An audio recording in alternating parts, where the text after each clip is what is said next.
Quando abri a gaveta do criado mudo da minha mãe, 3 horas depois dela ser declarada morta, encontrei um terço quebrado e uma carta do meu tio dizendo que estaria em casa naquela mesma noite.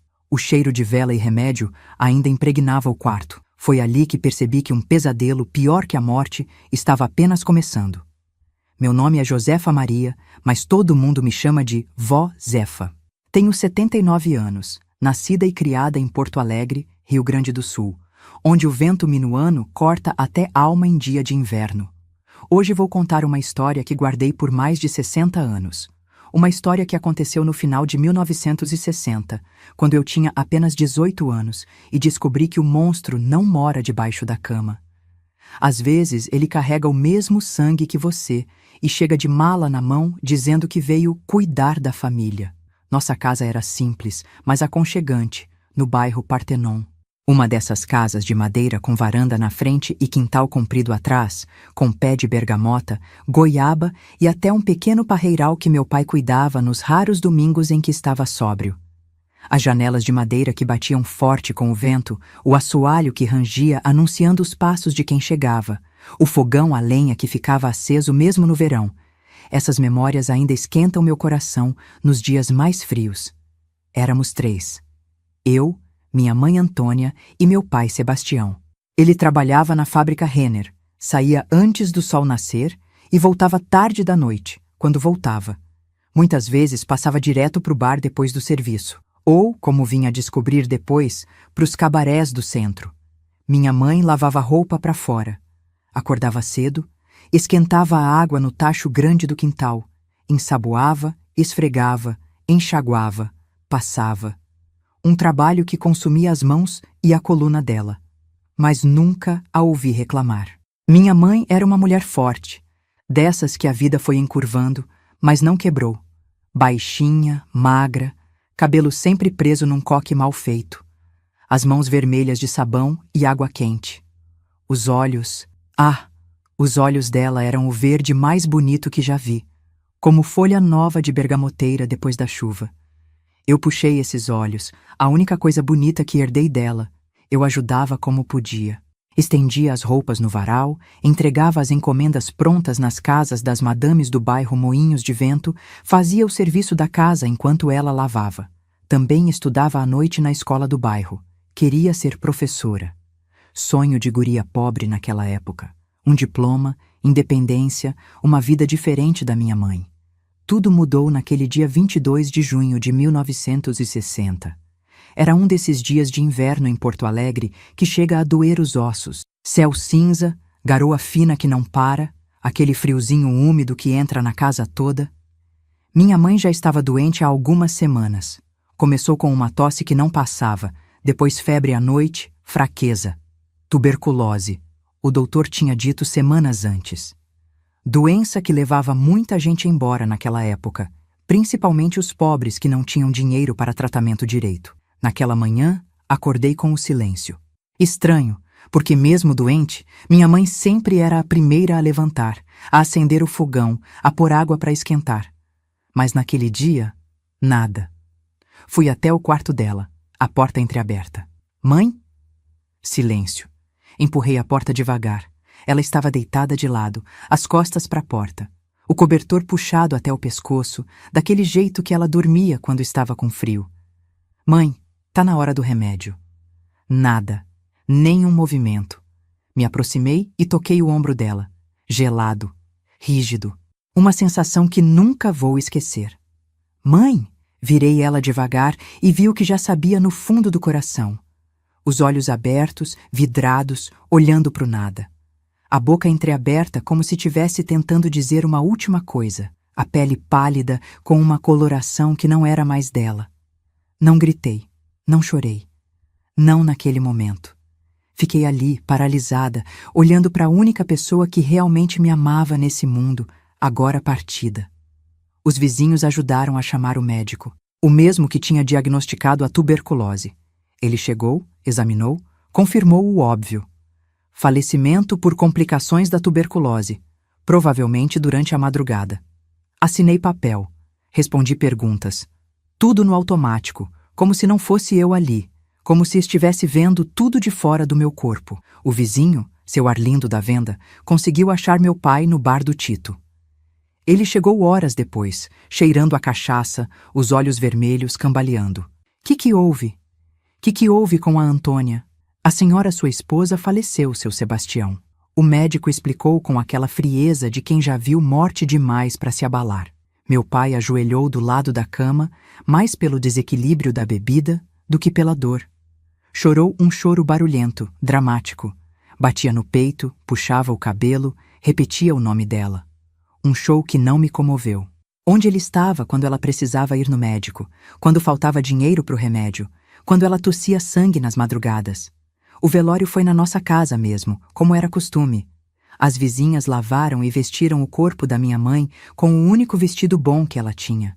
Um azul escuro que só usava em domingo de missa. Acenderam velas, cobriram os espelhos, prepararam café preto forte e pão com banha para quem fosse velar. As comadres do bairro chegaram. Os colegas do meu pai da fábrica. Até algumas clientes para quem minha mãe lavava. A casa pequena lotou de gente. Todos repetindo as mesmas frases vazias. Deus quis assim. Pelo menos não sofreu mais. Era uma boa mulher. Eu observava tudo calada num canto. As lágrimas tinham vindo finalmente, silenciosas, constantes, como a garoa lá fora que não dava trégua. Foi no meio da tarde que eu me lembrei dos pertences dela. Precisava guardar, organizar. Era o que se fazia. Fui até o quarto, abri a gaveta do criado mudo onde ela guardava as coisas pessoais.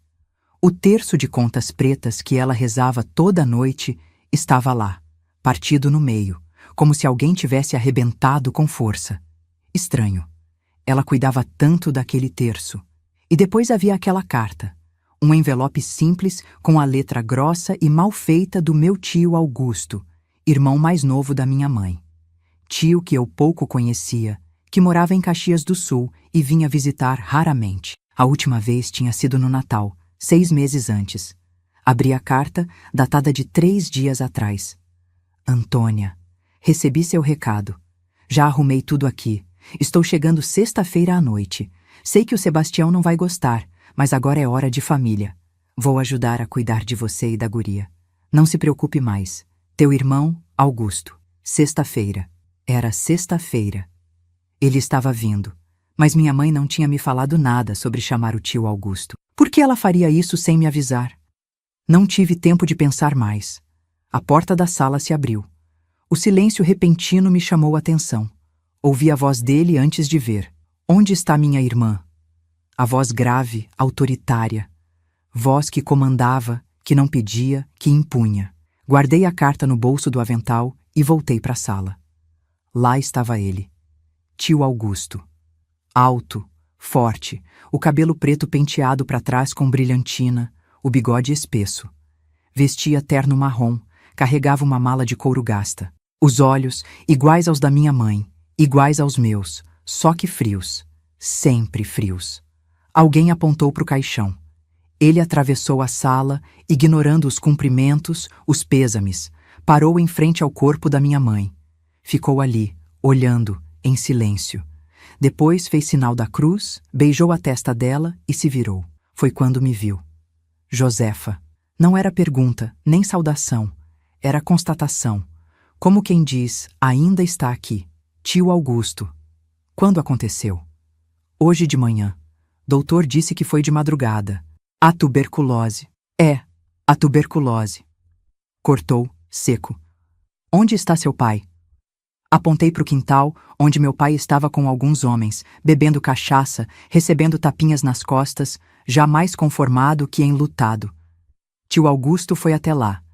Vi pela janela a conversa deles. Meu pai surpreso, depois irritado. Meu tio falando, gesticulando. Meu pai balançando a cabeça, discordando. Depois, resignado. Algo tinha sido decidido, e eu não fui consultada. No dia seguinte, após o enterro, descobri o quê? O Augusto vai ficar morando aqui. Meu pai anunciou, sem me olhar nos olhos, para ajudar a cuidar da casa e de você. Não preciso que ninguém cuide de mim, pai. Tenho 18 anos. Precisa sim. Sou seu pai, eu decido. Antes que eu pudesse responder, meu tio entrou na cozinha. Tinha tirado o paletó do terno, arregaçado as mangas da camisa. Parecia maior dentro da nossa casa pequena. Começamos amanhã a organizar tudo. A casa tá uma bagunça. Nem parece que tinha mulher morando aqui. A crueldade casual das palavras. Como se minha mãe não tivesse se matado de trabalhar até o último dia. Como se nossa casa não fosse limpa e arrumada, dentro do possível. Minha mãe estava doente, respondi, a raiva subindo pelo pescoço. Ele me olhou como se só agora notasse minha presença. Pois é. E quem cuidou dela? Pelo jeito ninguém, né? Senão não tinha morrido assim. A acusação caiu como um tapa. Senti o rosto queimar. As lágrimas voltaram, mas não deixei cair. Eu cuidei dela. Todo dia. O pai que... Não terminei. Meu pai levantou da cadeira, a mão erguida pronta pro tapa. Olha como fala, guria. Meu tio colocou a mão no ombro dele, impedindo. Deixa, Sebastião. Ela tá nervosa. Perdeu a mãe. Depois se virou para mim. Mas aprende uma coisa, guria. Nessa casa agora tem novas regras. Eu não sou tua mãe para passar a mão na tua cabeça. Vai ter respeito ou vai ter disciplina. Tu escolhe. A ameaça ficou no ar. Pesada, real. Saí correndo pro meu quarto. O único lugar que ainda parecia meu naquela casa, que em menos de 24 horas tinha deixado de ser refúgio para virar prisão.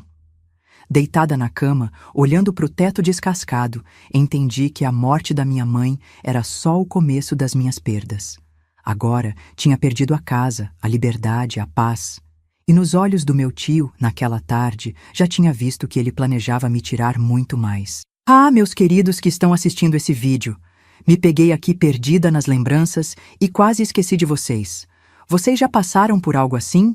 Perder alguém e logo em seguida ter a vida toda virada de cabeça para baixo? Conta aqui embaixo nos comentários de onde você está assistindo esse vídeo e quantos filhos tem. Adoro saber quem são as almas que estão do outro lado dessa telinha, compartilhando um pouquinho da minha história. Não esquece de se inscrever no canal e dar um like no vídeo para essa avó aqui ficar feliz. Agora vamos continuar. Na primeira noite depois do enterro, fiquei acordada até tarde. Ouvi a conversa deles na cozinha. Meu pai e meu tio bebendo, falando alto. Problema é a guria. Era a voz do meu tio. A Josefa? Que tem ela? Tá com a idade perigosa. Já tá se achando mulher. Tua irmã estragou ela, deixou solta demais. É por isso que tu veio mesmo? Pra colocar ela na linha? Vim porque a Antônia me pediu, antes de piorar. Sabia que ia morrer. Sabia que tu não ia dar conta. E a guria? A guria o quê? A guria tem culpa. Culpa de quê, homem? Da morte da Antônia, ora. Se não fosse tão rebelde, tão respondona, não tinha dado tanto desgosto. Antônia ficou doente de preocupação com essa aí. Tive que morder o travesseiro para não gritar. Como ele ousava? Eu, que cuidei da minha mãe até o último suspiro, que trabalhava, estudava, ajudava em casa, que nunca tinha dado motivo de vergonha ou preocupação. Não fala besteira, Augusto. Meu pai, pela primeira e única vez, me defendeu. A guria é trabalhadora. E a Antônia morreu de tuberculose, não de desgosto. Tuberculose que pegou lavando roupa na chuva para sustentar essa casa enquanto tu gastava tudo no cabaré. Silêncio. Depois o som de cadeira arrastando, copo quebrando. Não te chamei aqui para me julgar. Não, mas eu vim mesmo assim. Alguém tem que colocar ordem nessa casa. A ameaça ficou no ar. Depois ouvi passos, porta batendo, meu pai saindo provavelmente pro bar, como sempre fazia quando as coisas ficavam difíceis em casa. 3 dias depois do enterro, comecei a entender o plano do tio Augusto. Ele me acordou cedo, puxando o cobertor da minha cama. Levanta, tem roupa para lavar. Esfreguei os olhos, confusa. Mas hoje é segunda, tenho aula de tarde e trabalho de manhã na venda do seu Arlindo. Não tem mais aula nem trabalho. Já falei com o Arlindo e na escola. Agora tu fica em casa. O quê? Não pode fazer isso. Posso e fiz. Teu pai concordou. Ele é o responsável, não tu. Já tem 18 anos. Tá mais que na hora de aprender a cuidar de uma casa direito. Vai trabalhar aqui, para pagar tua comida. Mas meu pai, teu pai não manda mais. Eu tô no comando agora. E estava mesmo. Em uma semana, meu tio Augusto tinha transformado completamente nossa rotina. Meu pai, que já era ausente, agora mal aparecia em casa. Dormia, tomava café e saía. Às vezes não voltava por dias. Quando reclamei, meu tio deu de ombros. Homem tem necessidades, e aqui não tem mais mulher dele. A insinuação me enojou. A fada da casa agora era eu. Lavava, passava, cozinhava, limpava. Trabalho sem fim, sem descanso, sem agradecimento. Se algo não estava perfeito, e para o tio Augusto nunca estava, vinha o castigo. No começo eram só gritos, depois vieram os tapas. O primeiro foi quando queimei a comida. Nem isso sabe fazer direito. O tapa estalou na minha bochecha, me jogando contra o fogão. Tua mãe não te ensinou nada? Ou tu é burra mesmo? Os tapas viraram empurrões. Os empurrões viraram socos. As desculpas mudavam, mas a violência era constante. Olha esse chão mal lavado. A camisa tá mal passada. Demorou demais para fazer o almoço.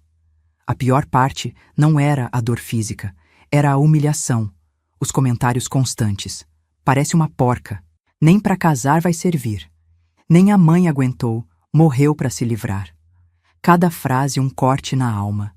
Cada insulto uma facada na memória da minha mãe.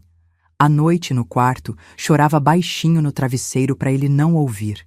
Chorava pela minha mãe perdida, pelo pai ausente, pela vida interrompida, pelos sonhos de ser professora que pareciam cada vez mais distantes.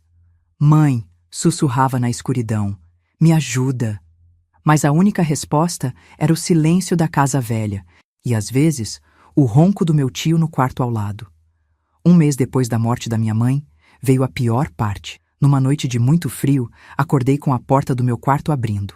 A silhueta do meu tio contra a luz fraca do corredor. Tio? Aconteceu algo? Tá frio demais para dormir sozinho. O cheiro de cachaça era forte. Ele cambaleou até minha cama, sentou na beirada. O que o senhor quer? Companhia. Sua mão pesada tocou meu joelho por cima do cobertor. Tu já é uma mulher, não é? 18 anos. Tua mãe com essa idade já tinha casado. Entendi imediatamente. Congelei de medo, de nojo. Tio, o senhor não tá bom. Volte pro seu quarto. Não me diz o que fazer, guria. A mão subiu pela minha perna. Tu me deve. Tô sustentando, dando teto. É o mínimo. Fechei os olhos, pensando rápido. Estava sozinha naquela casa. Meu pai não voltava há 2 dias. Os vizinhos estavam longe demais para ouvir gritos. Ele se aproximou mais. O cheiro de cachaça misturado com cigarro. Vai ser bonzinho, prometo. Se tu colaborar...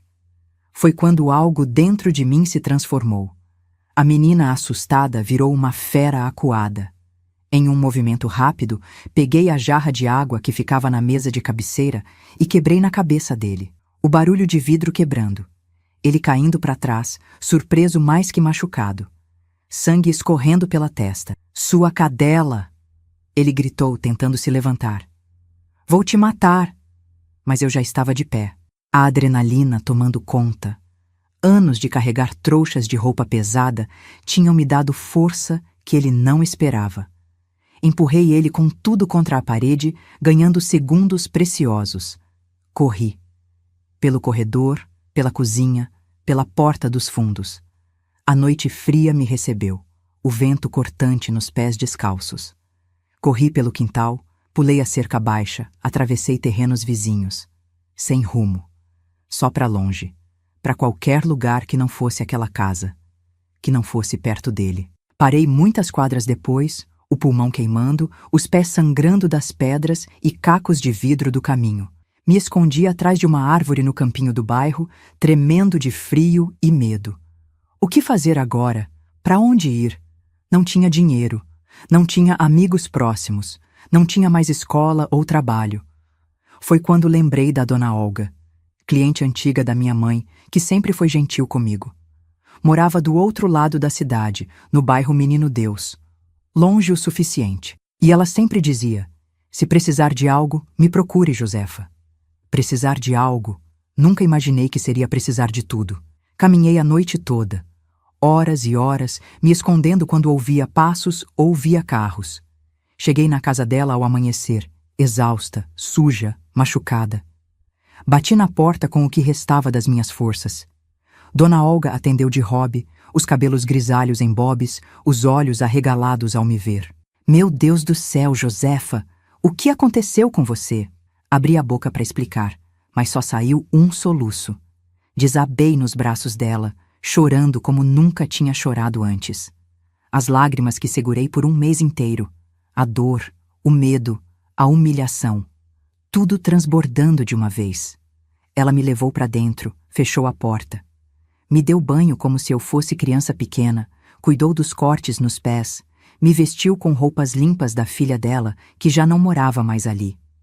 Me deu chá quente, pão com manteiga. Só então, sentada na cozinha aconchegante dela, consegui contar tudo. Dona Olga ouviu em silêncio, os olhos se enchendo de lágrimas, a mão enrugada segurando a minha com força. Minha filha, que horror! Que horror o que esse homem fez com você. Não posso voltar para lá. Não posso. E não vai, nunca mais. Ela segurou meu rosto entre as mãos. Você fica aqui, pelo tempo que precisar. Mas e se ele vier me procurar? Que venha. Essa casa é minha. Sou viúva, mas tenho 3 filhos homens que moram perto. Tenho vizinhos que me respeitam. Tenho o telefone do delegado Martinez, que foi aluno do meu marido. Quero ver ele tentar alguma coisa. A segurança na voz dela foi como um cobertor quente num dia de inverno. Pela primeira vez desde a morte da minha mãe, senti que podia respirar. A senhora tem certeza? Absoluta. E mais, vamos fazer tudo certo. Amanhã mesmo vamos na delegacia registrar o que aconteceu. E depois na escola para você voltar a estudar. Não vai deixar de ser professora por causa daquele monstro. Chorei de novo. Mas eram lágrimas diferentes agora, de alívio, de gratidão, talvez até uma pontinha de esperança. Naquela noite, deitada na cama macia no quarto de hóspedes da Dona Olga, olhando pela janela as estrelas que finalmente apareciam depois de tantos dias de chuva, pensei na minha mãe. Mãe, sussurrei, sei que foi a senhora que me guiou até aqui, que me deu força para fugir, que colocou a Dona Olga no meu caminho. Senti uma paz estranha, como se ela tivesse ouvido, como se tivesse respondido, sim, filha. Foi. E pela primeira vez desde aquela manhã de junho, dormi sem medo, sem pesadelos, sem sobressaltos. A batalha estava longe de terminar. Haveria confrontos, denúncias, choro, raiva. Meu tio não desistiria fácil. Meu pai tomaria lados, provavelmente o errado. A cidade inteira fofocaria. Mas naquela noite, deitada naquela cama emprestada, eu já não era mais apenas uma vítima. Era uma sobrevivente. E isso, ninguém mais poderia tirar de mim. Os primeiros dias na casa da Dona Olga foram como acordar de um pesadelo e descobrir que a realidade pode ser gentil. Ela me tratava como a filha que há anos tinha se mudado para São Paulo. Me chamava para tomar café na cama quando notava que eu tinha passado a noite chorando. Colocava flores frescas no meu quarto e deixava bilhetinhos de incentivo embaixo do meu travesseiro. Você é forte, Josefa. Mais do que imagina. Mas a paz durou pouco. Na terceira manhã, a campainha tocou furiosa enquanto tomávamos café. Pela janela da cozinha, vi o carro de polícia e meu coração gelou. Ao lado dele, imponente como sempre, estava meu tio Augusto, o corte na testa coberto por um curativo mal feito. Fica aqui, Dona Olga ordenou, indo atender. Da cozinha, ouvi tudo. A voz grossa do meu tio tentando soar preocupado. Ela fugiu de casa, dona. Estamos desesperados. O pai tá acabado de preocupação. Mentira. Meu pai provavelmente nem tinha notado minha ausência. Uma menor de idade, continuou ele, perturbada pela morte da mãe. Quebrou uma jarra na minha cabeça quando tentei impedir ela de sair de madrugada. Menor de idade? A voz da Dona Olga era calma, mas firme. A Josefa tem 18 anos completos, senhor. Mesmo assim, é responsabilidade da família. E eu sou a família dela. Curioso, Dona Olga respondeu. Porque ontem mesmo estive com o delegado Martinez. O senhor conhece? Não? Pois registramos um boletim de ocorrência bem detalhado, com fotos dos hematomas nas costas dela, das marcas de dedos nos braços, dos cortes nos pés de quando fugiu descalça pela noite, com medo do senhor. Silêncio. Quase pude sentir o olhar furioso do meu tio. Isso é mentira. Ela é problemática, sempre foi. A própria mãe morreu de desgosto por causa dela. Bem, isso o senhor pode explicar para o delegado e para o juiz, se for o caso. A voz do policial interrompeu, confusa. Não entendi exatamente o que ele dizia, mas ouvi as palavras situação complicada e melhor resolver na delegacia. Minutos depois, Dona Olga voltou à cozinha, o rosto sério, mas triunfante. Foram embora. Mas vão voltar. Temos que estar preparadas. E voltaram mesmo. Não no mesmo dia, nem no seguinte. Mas uma semana depois, quando eu já começava a relaxar, a acreditar que talvez meu tio tivesse desistido. Era domingo de manhã. Dona Olga tinha ido à missa. Eu fiquei arrumando a casa como forma de retribuir tudo que ela fazia por mim. A campainha tocou. Olhei pelo olho mágico e gelei. Meu pai. Sozinho. Não abri. Fiquei parada, respirando o mais silenciosamente possível, torcendo para que ele fosse embora. Mas a batida na porta ficou mais forte. Josefa, sei que tá aí! Abre essa porta! A voz dele alterada, provavelmente bêbado mesmo àquela hora da manhã. Vou arrombar se não abrir. Os vizinhos começaram a sair para ver o escândalo. Respirei fundo e abri a porta, para evitar problemas maiores para Dona Olga. Meu pai me encarou.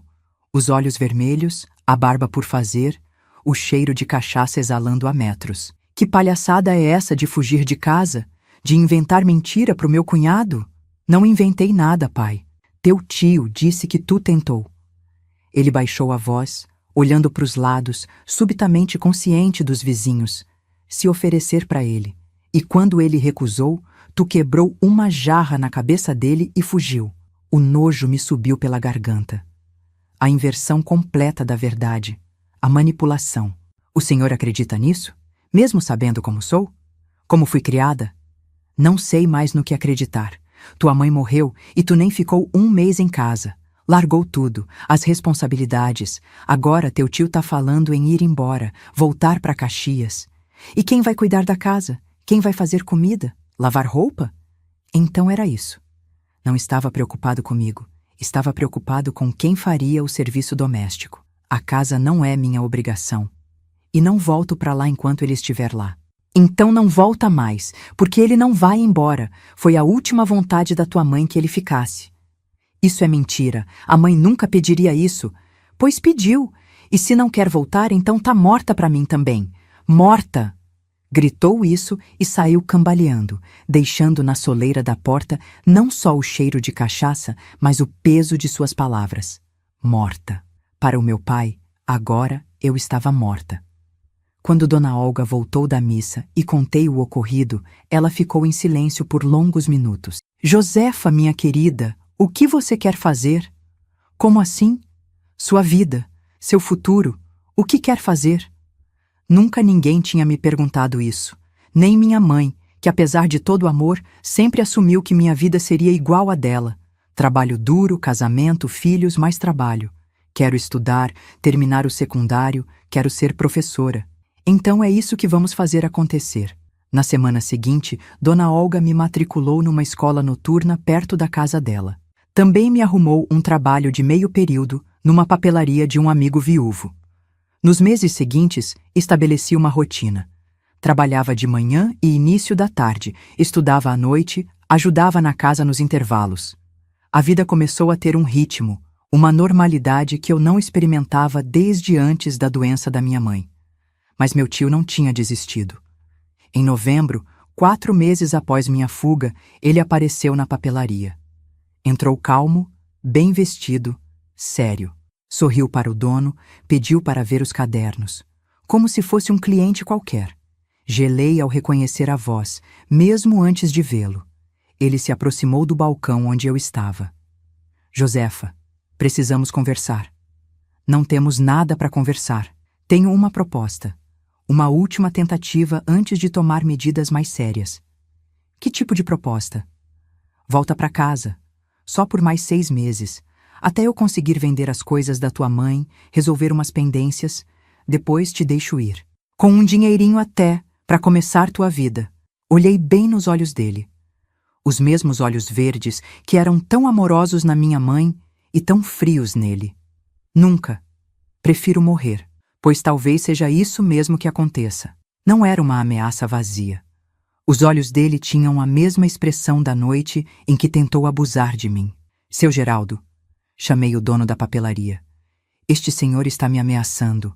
É meu tio, aquele que te falei. Seu Geraldo, um velho italiano que tinha vindo para o Brasil depois da guerra, saiu dos fundos da loja.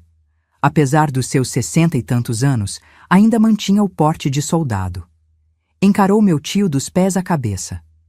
O senhor está incomodando minha funcionária? Estou falando com minha sobrinha. Assunto de família. Na minha loja, ela não é sua sobrinha. É minha funcionária. E está dizendo que não quer falar com o senhor. Agora o senhor decide o que uma guria de 18 anos quer ou não quer. Decido quem fica na minha propriedade, e o senhor não é bem-vindo. Pela primeira vez, vi meu tio sem ação. Acostumado a intimidar, não sabia como reagir quando alguém devolvia na mesma moeda. Isso não acabou, Josefa, murmurou antes de sair. Tem razão, respondi. Só está começando. Aquela noite não dormi direito. As ameaças dele rodando na minha cabeça. No dia seguinte, contei para Dona Olga, que imediatamente ligou para seus contatos. No final da tarde, já tínhamos uma ordem de restrição provisória. Meu tio não podia se aproximar de mim ou da casa da Dona Olga. Mas papel não detém homem obstinado. Dezembro de 1960 chegou com um frio fora de época e notícias alarmantes. Meu tio tinha vendido praticamente tudo da nossa casa. Móveis, eletrodomésticos, até as roupas da minha mãe. Vizinhos contaram que caminhões saíram carregados. Meu pai, cada vez mais bêbado e ausente, não impediu nada. O pior veio na véspera de Natal. Dona Olga recebeu uma ligação e, quando desligou, estava pálida. Josefa, seu pai sofreu um acidente. Que tipo de acidente? Atropelamento. Estava voltando do bar, atravessou sem olhar. O motorista nem viu ele na escuridão. Ele morreu? Não, mas está muito mal. Hospital, pronto-socorro. Fui visitar mesmo contra todos os conselhos. Meu pai estava irreconhecível. Tubos, aparelhos, curativos. Tinha quebrado ambas as pernas, 3 costelas e tinha traumatismo craniano. Os médicos não davam muita esperança. Na porta do quarto, encontrei quem menos queria ver. Meu tio. Veio ver o que causou? Ele perguntou, o rosto cansado, mas os olhos ainda frios. O que eu causei? Foi o senhor quem incentivou ele a beber mais. Se não tivesse fugido, ele não estaria assim. Estaria em casa, com a filha, com a família que restou. Não afogando as mágoas no bar. Mais uma vez, a culpa. Sempre a culpa. O senhor é doente, sussurrei. Tem prazer em manipular, em fazer os outros sofrerem. O que a mãe diria se visse o que o senhor fez? Se soubesse o que tentou fazer comigo? Pela primeira vez, vi algo além de frieza naqueles olhos. Vergonha? Arrependimento? Não, era ódio, puro ódio. Tua mãe sempre soube que tipo de filha tinha. Rebelde, mentirosa. Nos últimos dias ela só falava isso, que tinha criado uma cobra. O senhor mente, gritei, atraindo olhares dos enfermeiros. Minha mãe me amava. Claro que amava. Como se ama um cachorro, por obrigação, mas confiava em mim, por isso me chamou quando piorou, porque sabia que só eu colocaria ordem naquela casa. Janeiro de 1961 chegou com a notícia da morte do meu pai. Nunca recuperou a consciência após o atropelamento.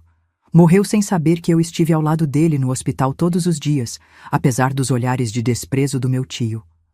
O enterro foi ainda menor que o da minha mãe. Poucos colegas da fábrica, alguns vizinhos, Dona Olga e eu. Meu tio organizou tudo, como se fosse o único familiar. Depois do cemitério, ele me procurou. Tudo acabou, Josefa. Teu pai morreu, a casa agora é minha. Como assim sua? Teu pai deixou tudo no meu nome. Sei que ele não fez testamento, mas assinou uma venda. Da casa, do terreno, de tudo. Isso é mentira. Tenho os documentos, registrados. Do lado da lei, tua casa é minha agora. Não podia acreditar. Mas na semana seguinte, confirmei no cartório. Era verdade. De alguma forma, meu tio tinha convencido meu pai, provavelmente bêbado, a assinar a venda da casa. A casa onde nasci, onde minha mãe viveu, onde todos nossos pertences e memórias estavam. Não pode ser legal, argumentei com o senhor do cartório. Meu pai estava doente, alcoólatra. Sinto muito, moça, mas a venda foi registrada corretamente, com testemunhas e tudo. Quando contei para Dona Olga, ela ficou indignada. Ligou para seus contatos, advogados, o delegado. Mas todos disseram a mesma coisa. Sem provas de coação ou incapacidade no momento da assinatura, a venda era válida. Meu tio tinha vencido. Tinha levado tudo, ou quase tudo, porque a única coisa que realmente importava, ele não conseguiu: me quebrar. Fevereiro de 1961 me trouxe uma surpresa. Uma carta do cartório me convocando. Havia um pequeno seguro de vida no nome do meu pai, com eu como beneficiária. Não era muito, mas o suficiente para um recomeço. Ele não te esqueceu, Dona Olga comentou, emocionada. No fim, lembrou que tinha uma filha. Ou talvez, pensei, minha mãe tivesse feito esse seguro tempos atrás, prevendo que um dia eu ficaria sozinha. Escolhi acreditar nisso. Com o dinheiro, aluguei um quartinho numa pensão para moças perto da escola. Dona Olga insistiu que eu continuasse com ela, mas eu sabia que precisava dessa independência. Precisava provar para mim mesma que podia. Os meses seguintes foram de trabalho duro e estudo intenso. A escola noturna não era fácil depois de um dia inteiro de trabalho, mas cada nota boa era uma vitória. Cada elogio dos professores, um combustível. Julho de 1961 trouxe outra reviravolta. Meu tio apareceu na papelaria novamente, ignorando a ordem de restrição que já tinha vencido. Mas dessa vez parecia diferente, abatido, mais velho. Josefa, preciso falar contigo. Não temos nada para conversar. Por favor, é sobre a casa. Cansada, aceitei ouvir, mas só do lado de fora da loja, onde seu Geraldo podia me ver pela vitrine. Que o senhor quer? Estou vendendo a casa. Volto para Caxias mês que vem. E o que isso tem a ver comigo? O senhor mesmo disse que a casa é sua agora. É, mas achei que talvez quisesse comprar. Tenho comprador interessado, mas dou preferência para ti, pelo preço que paguei, sem lucro. Olhei bem nos olhos dele, tentando entender a jogada. Não parecia o mesmo homem autoritário de antes. Parecia doente. Por quê? Tu é filha da minha irmã, sangue do meu sangue. A casa tem história para ti. Não é por isso. Cruzei os braços. O que aconteceu? Ele suspirou profundamente, olhou para os lados, como se certificando que ninguém ouvia. Tô doente, mal, coração. Médico disse que tenho 6 meses, talvez 1 ano. Não consegui sentir nenhuma satisfação com a notícia. Nem tristeza. Só uma estranha neutralidade. Sinto muito. E, surpreendentemente, era verdade. Mas não posso comprar a casa. Não tenho dinheiro. Podemos negociar. Prestações. O que conseguir? Por quê? Por que agora se importa se fico com a casa ou não? Ele olhou para o chão, depois para o horizonte. Por um momento, pareceu o menino que minha mãe descrevia nas histórias de infância. O irmão caçula que ela tanto protegeu. Porque preciso fazer as pazes com ela. Não precisou explicar quem era ela. Minha mãe. A irmã que ele traiu de tantas formas. Sabe que ela não aprovaria nada do que o senhor fez, né? Nem como tratou a filha dela, nem como manipulou o marido dela. Sei. Um silêncio pesado caiu entre nós. Anos de mágoa, de abuso, de trauma não se resolvem numa conversa na calçada. Vou pensar. Respondi finalmente. Mas não prometo nada. Ele assentiu, tirou um papel do bolso e me entregou. Meu telefone em Caxias. Se decidir, me liga.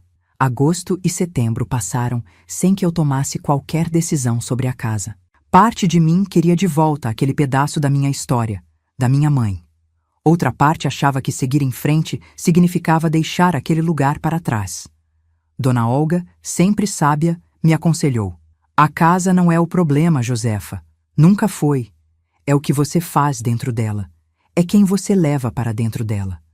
Sua mãe fez daquele lugar um lar, mesmo nas dificuldades. Você pode fazer o mesmo se quiser. Em outubro, a decisão se tornou mais clara. Recebi a notícia de que tinha sido aprovada para o curso normal.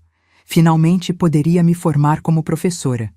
Seria difícil pagar as mensalidades com meu salário da papelaria, mesmo com a bolsa parcial que consegui. A casa poderia ser um recomeço, comentou Dona Olga. Morando lá, economizaria o aluguel da pensão. Poderia até alugar um quarto para outra estudante, dividir despesas. Mas os fantasmas? Fantasmas só têm poder se você dá a eles, minha querida. Aquela casa viu sua mãe ser feliz, criar você com amor. Esses são os verdadeiros fantasmas que deveriam permanecer. No início de novembro, liguei para meu tio. Ele atendeu no terceiro toque, a voz fraca. Quero a casa, disse, direta. Mas não tenho muito dinheiro. Posso pagar um pouco agora e o resto em prestações mensais. Tudo bem. O importante é a casa ficar na família. Família. Uma palavra que ele tinha distorcido tanto. Não somos família, tio. Não mais. Isso é apenas um negócio. O silêncio do outro lado da linha foi longo. Depois, um suspiro.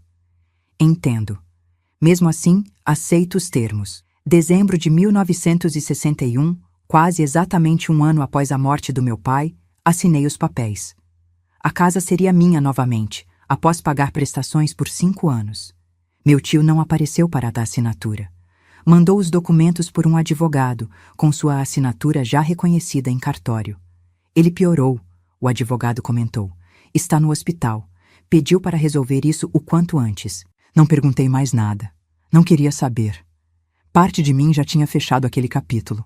No dia seguinte, peguei as chaves da casa.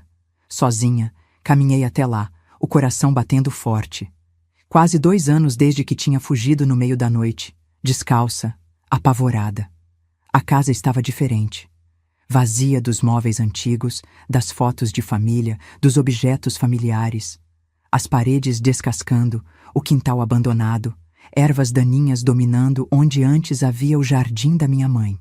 Mas quando entrei, algo estranho aconteceu.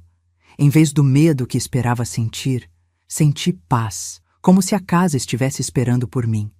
Como se as paredes pudessem separar as boas memórias das ruins e tivessem guardado apenas as primeiras.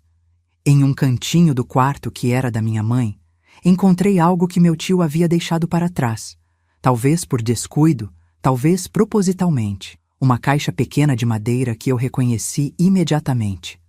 O porta-joias da minha mãe. Dentro, apenas o terço quebrado que encontrei no dia da morte dela. Agora cuidadosamente remendado com linha preta. Um bilhete acompanhava. O que quebrei, tentei consertar. Não é perfeito, mas é o melhor que pude fazer. Perdão.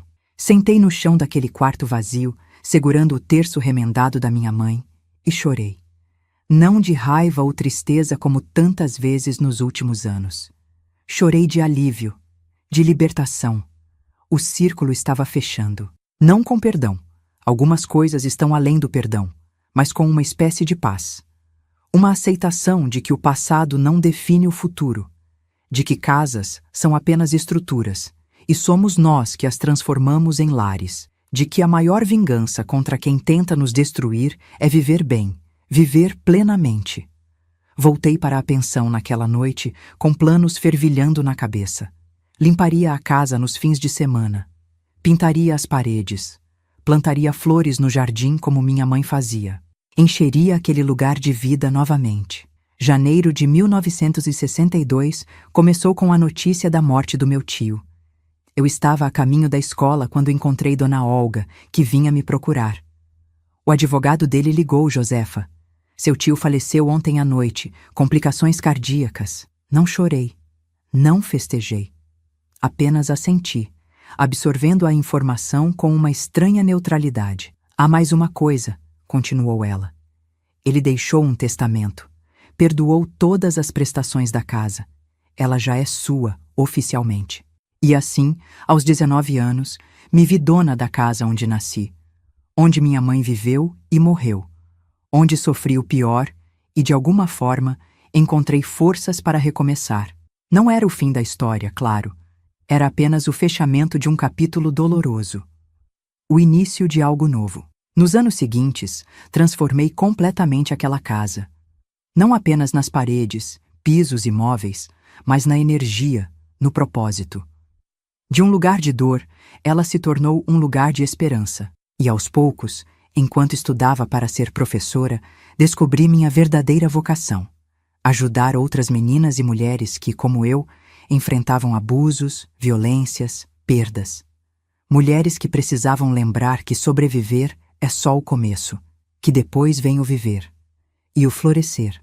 O ano de 1962 começou com a casa oficialmente no meu nome e uma sensação estranha de liberdade misturada com responsabilidade. Tinha apenas 19 anos e já carregava nos ombros o peso de um imóvel, contas para pagar e o fantasma de 2 mortes.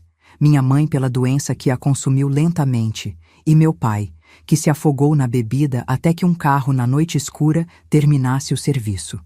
A ausência do meu pai sempre foi uma constante na minha vida, mesmo quando ele estava fisicamente presente. Lembro dele saindo antes do amanhecer para a fábrica Renner, voltando tarde da noite, cheirando a cigarro barato e álcool. As raras vezes que participava da vida familiar eram nos domingos de churrasco, quando amigos apareciam e ele mostrava seu lado sociável, contando histórias exageradas de juventude que faziam todos rirem.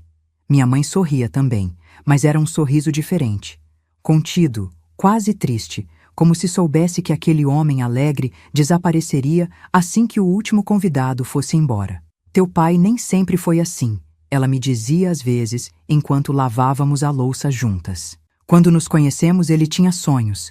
Queria abrir uma oficina própria, construir uma casa melhor, viajar. Depois suspirava, esfregando com mais força uma panela já limpa. A vida foi tirando isso dele. Um pouquinho cada dia, como água desgastando pedra. Eu nunca entendi completamente o que ela queria dizer até começar a trabalhar. A rotina exaustiva, o dinheiro curto, os sonhos sendo constantemente adiados. Tudo isso vai corroendo a gente por dentro. Meu pai escolheu a bebida como escape. Minha mãe escolheu o silêncio e o trabalho duro. Eu estava determinada a escolher outro caminho.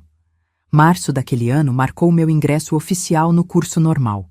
As aulas aconteciam à noite, no Instituto de Educação General Flores da Cunha, um prédio imponente no centro de Porto Alegre que me intimidava só de olhar. Eu, filha de lavadeira e operário do Partenon, entrando naqueles corredores onde estudavam moças de famílias tradicionais. No primeiro dia, quase desisti antes mesmo de começar. Parada na porta da sala de aula, observei as outras alunas. Roupas bem passadas, cabelos arrumados, unhas feitas. Muitas vinham direto de casa, descansadas. Eu vinha do trabalho na papelaria, com o uniforme simples e os dedos manchados de tinta.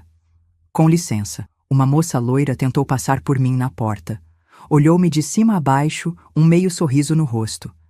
As serventes usam a entrada dos fundos, sabia? Meu rosto queimou de vergonha. Quis sumir, correr. Mas então lembrei da minha mãe, das mãos vermelhas de tanto esfregar roupa alheia para que eu pudesse estudar, do sacrifício dela, das esperanças depositadas no meu futuro. Não sou servente, respondi, erguendo o queixo. Sou aluna, igual a você. Entrei na sala e sentei na primeira carteira, mesmo morrendo de vergonha. Não ia dar o gosto de me verem derrotada. As primeiras semanas foram as mais difíceis. Além do preconceito de algumas colegas, tinha a diferença de conhecimento. Muitas vinham de escolas particulares, tinham feito cursos preparatórios. Eu vinha de uma escola pública de bairro, com professores desmotivados e salas superlotadas. Abril e maio foram meses de pura determinação. Acordava às 5 da manhã, estudava 2 horas antes de ir trabalhar na papelaria. Depois do trabalho, corria para as aulas noturnas. Nos fins de semana, fazia hora extra na papelaria e usava o domingo para limpar a casa e adiantar trabalhos escolares. Tu vai adoecer desse jeito, guria. Dona Olga me advertia quando ia visitá-la. Precisa descansar também. Mas descanso parecia um luxo que eu não podia me permitir. Cada minuto era precioso, cada oportunidade era única. Se meu pai estivesse vivo, talvez entendesse isso. Essa fome de escapar da vida que me esperava se eu não lutasse com todas as forças. Junho me trouxe a primeira grande prova do curso. Quase desisti na véspera. A matéria era extensa, os conceitos complexos, meu cérebro exausto recusava-se a reter mais informações. Sentei no quintal de casa tarde da noite, encarando as estrelas como fazíamos eu e minha mãe quando ela estava viva. Não sei se consigo, mãe, sussurrei para o céu. É difícil demais. O vento agitou as folhas da bergamoteira, trazendo um cheiro doce que sempre me lembrava dela. Fechei os olhos, respirei fundo e senti uma estranha calma me envolver. Talvez fosse só o cansaço, talvez fosse algo mais. Prefiro acreditar na segunda opção. Voltei para dentro, abri os livros novamente e estudei até o amanhecer. Fiz a prova naquele mesmo dia, os olhos ardendo de sono, mas a mente estranhamente clara. 2 semanas depois, quando as notas foram divulgadas, descobri que tinha tirado o segundo melhor resultado da turma. A professora de pedagogia, Dona Conceição, me chamou após a aula. Josefa, teu desempenho me surpreendeu. Percebi que tens dificuldade com alguns conceitos básicos, mas tua capacidade de análise é impressionante. Expliquei minha situação. A escola pública fraca, o trabalho em período integral, as dificuldades financeiras.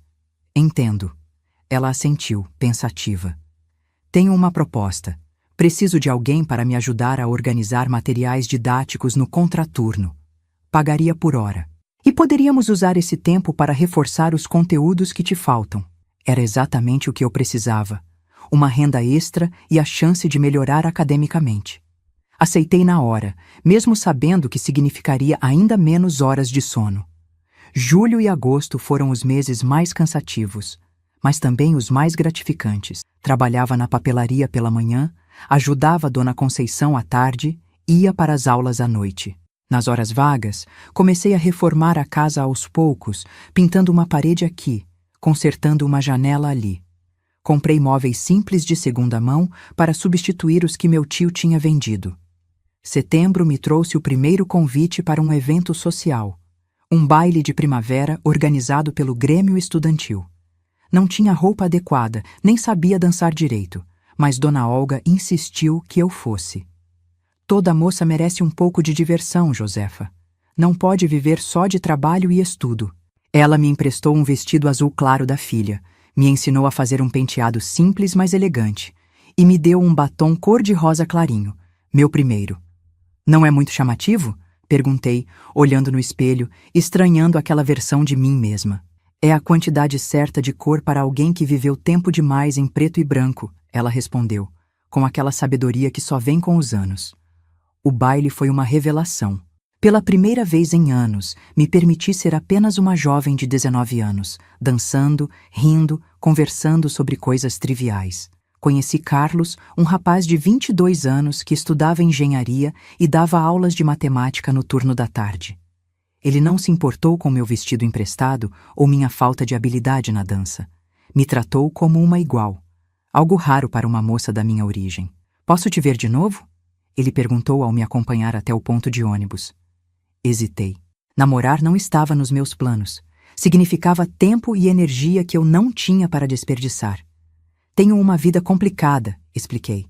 Trabalho, estudo, cuido de uma casa. Todo mundo tem complicações, ele sorriu. Mas a gente pode complicar junto, não acha? Outubro e novembro me apresentaram a uma sensação que eu tinha esquecido que existia. A felicidade simples e despretensiosa. Carlos e eu nos encontrávamos aos domingos para estudar juntos na biblioteca pública. Depois caminhávamos pelo Parque da Redenção tomando sorvete ou mate, dependendo do clima. Ele me contava sobre seus projetos de construir pontes e estradas pelo interior do estado. Eu falava sobre meu sonho de alfabetizar crianças que, como eu, não tinham acesso à educação de qualidade. Tu falas dos teus alunos como se já estivessem na tua sala de aula, ele observou uma vez. Consigo vê-los através dos teus olhos. É porque já existem, expliquei. Em cada criança da vila onde cresci, em cada filho de lavadeira, de operário, de faxineira, crianças inteligentes, capazes, só esperando alguém acreditar nelas. Como alguém acreditou em ti? Como eu tive que acreditar em mim mesma, corrigi. Mas quero ser essa pessoa para eles. Quero que seja mais fácil. Dezembro chegou com o encerramento do ano letivo e minha aprovação para o segundo ano do curso. Minha média final estava entre as 5 melhores da turma, algo que parecia impossível meses antes. Carlos me convidou para passar o Natal com sua família, um convite que me encheu de ansiedade. Desde a morte dos meus pais, Natal era apenas um dia como outro qualquer para mim. A ideia de participar de uma celebração familiar com pessoas que não me conheciam parecia intimidadora demais. Eles vão me olhar como a moça pobre do Partenon, comentei, insegura. Eles vão olhar para a moça brilhante que conquistou o filho deles, Carlos respondeu. O resto não importa. Era bonito pensar assim, mas o mundo real raramente era tão generoso. Mesmo assim, aceitei o convite. Usei o dinheiro que tinha economizado para comprar um vestido novo, simples, mas meu, e pequenos presentes para a família dele. A casa dos pais de Carlos, no bairro Moinhos de Vento, era exatamente como eu imaginava. Grande, elegante, com móveis de madeira escura e uma árvore de Natal que quase tocava o teto. Sua mãe, Dona Helena, me recebeu com educação formal. Seu pai, Dr. Ricardo, um médico respeitado, foi um pouco mais caloroso. Os 2 irmãos mais novos de Carlos me olharam com curiosidade, mas sem hostilidade. Durante o jantar, senti os olhares avaliativos de Dona Helena cada vez que eu falava. Notei como seus olhos se estreitaram quando mencionei que morava sozinha. Algo incomum para uma moça solteira naquela época. E seus pais, Josefa? Ela perguntou, num tom que sugeria que já sabia a resposta. Faleceram. Minha mãe há quase 2 anos, meu pai há 1 ano. Oh, que tragédia! Seu tom não combinava com as palavras. E você vive onde exatamente? Na casa que era deles, no Partenon. Sozinha? Uma moça na sua idade? Isso não é apropriado. Carlos interveio.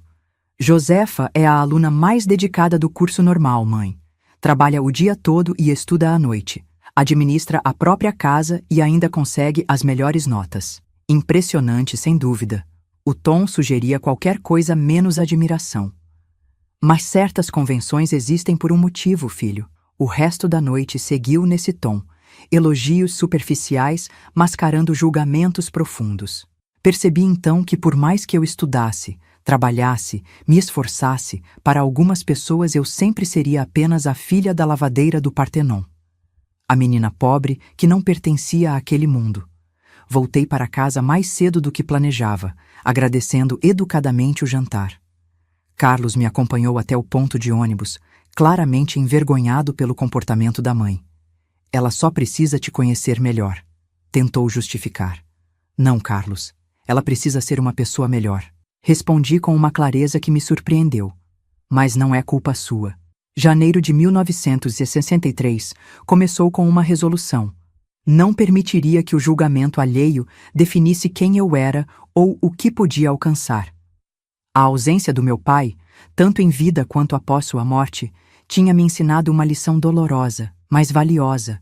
Não podia esperar que outras pessoas construíssem minha segurança ou validassem minhas escolhas. Carlos e eu continuamos nos vendo, mas com menos frequência.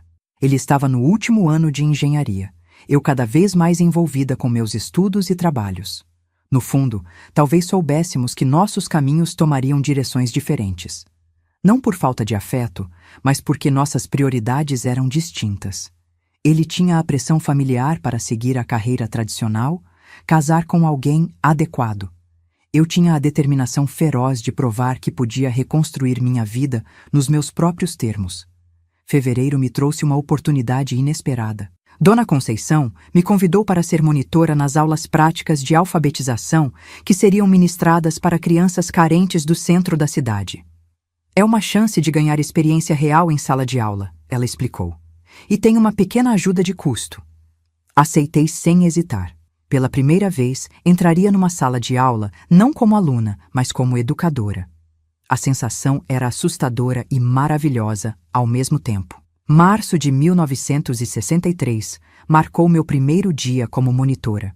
15 crianças de 6 a 8 anos, filhos de empregadas domésticas, vendedores ambulantes, catadores de papel.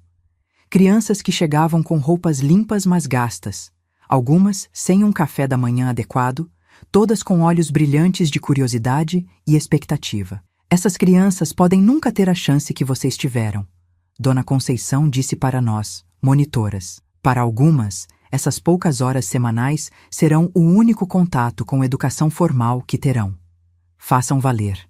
Entre aquelas crianças estava Antônio, um menino de 7 anos com olhos grandes e assustados que me lembrava tanto de mim mesma que doía. Filho de pai alcoólatra e mãe sobrecarregada, ele raramente falava, mantendo-se na defensiva constante de quem espera sempre o pior. Ele não quer fazer as atividades, comentou outra monitora frustrada. Acho que tem algum problema. O único problema dele é o medo, respondi, observando como ele se encolhia cada vez que um adulto se aproximava. Deixa que eu tento. Em vez de forçá-lo a participar, sentei ao lado dele e comecei a desenhar silenciosamente. Primeiro uma casa simples, depois uma árvore, um sol. Sem cobrar, sem perguntar, apenas criando um espaço seguro. No terceiro dia, ele pegou um lápis e começou a desenhar também. No final da semana, já escrevia seu nome com letras tremidas, mas determinadas. No final do mês, lia palavras simples, o rosto iluminado por uma alegria que transformava completamente seus traços. Tu tem jeito, Josefa, Dona Conceição observou. Uma sensibilidade que não se ensina. Abril, maio e junho passaram num borrão de atividades. O trabalho na papelaria, as aulas do curso normal, as sessões de monitoria que rapidamente se tornaram a parte favorita da minha semana. Cada pequena vitória daquelas crianças era como uma injeção de energia, me fazendo esquecer o cansaço, as dificuldades financeiras, a solidão ocasional que ainda sentia. Em julho, recebi notícias de Carlos. Ele tinha se formado e aceitado um emprego numa construtora em São Paulo. Ia embora em agosto. Queria que viesse comigo, disse durante nossa última caminhada no Parque da Redenção. Poderias terminar teus estudos lá. Começaríamos uma vida juntos. Por um breve momento, permiti-me imaginar essa possibilidade. Uma vida em São Paulo, longe das memórias dolorosas, das limitações de Porto Alegre. Uma vida com Carlos, que apesar de tudo, tinha sido uma presença positiva, um sopro de normalidade numa existência marcada pelo trauma. Mas algo dentro de mim sabia que não era o caminho certo. Não era meu sonho, era o dele. E eu tinha lutado demais para abrir mão dos meus próprios planos agora. Não posso, Carlos. Tenho responsabilidades aqui, compromissos, um caminho que preciso trilhar sozinha. Ele assentiu, triste, mas compreensivo. Imaginei que dirias isso. És a pessoa mais determinada que já conheci, Josefa. Vai longe.